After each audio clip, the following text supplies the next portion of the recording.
Barlekha badminton association কর্তৃক আয়োজিত বড়লেখা জুরি badminton টুর্নামেন্টে আমরা বড়লেখার আসতে পেরে আমি নিজেকে খুব গৌরবান্বিত মনে করছি।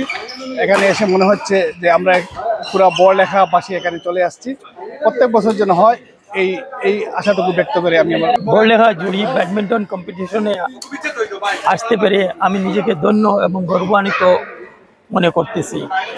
আজকের এই রকম একটা অনুষ্ঠান এবং খেলা যাতে আমাদের বড়লেখার সবাইকে সম্প্রীতি এবং মিলামিশার একটা অপূর্ব সুযোগ সৃষ্টি হয়, এটা যেন চালু থাকে এবং আমরা যেন মাঝে মাঝে এসে তাদের খেলাটাকে উপভোগ করতে পারি। যারা আপনারা দূর দূরান্ত থেকে অন্যান্য দেশ থেকে দেখতেছেন, আপনাদের সবাই কাছে সালাম এবং দোয়া।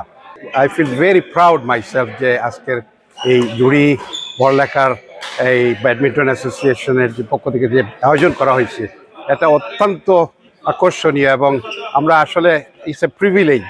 অনেক অনুষ্ঠানে যাই কিন্তু আমার নিজের এলাকা বড়লেখা যেখানে আমার জন্ম, এই এত লোক এত একসাথে খেলতেছে দেখে আমার মনটা একবারে ভরে গেছে। তো আমি আশা করি ইনশাআল্লাহ আগামীতে আরো বড় ধরনের কোনো প্রোগ্রাম হলে আমরা আরো উৎসাহিত হব এবং আমরা আসব। বড়লেখা এবং জুরির আজকের যে ব্যাডমিন্টন টুর্নামেন্ট, আমার যে উপলব্ধি আজকে আমার কাছে মনে হইতেছে যে এইটা একটা মিলন মেলা। সো ইনশাল্লাহ আপনাদের কথা দিচ্ছি আমরা প্রতি বছর একটা ধারাবাহিকভাবে আমরা টুর্নামেন্ট করব এবং সম্প্রীতি আমাদের মধ্যে বজায় রাখবো। Thank you. ফরচুনেটলি আমার পার্টনার কারণে জিতছি আর I should have not won this tournament. আমি এজ 67, আমার পার্টনার মনে হয় 25 বেশি নাই। আলহামদুলিল্লাহ we played well throughout the tournament, আমি মনে করি আমরা ডিজার্ভ করি আর যে আমরা জিতছি।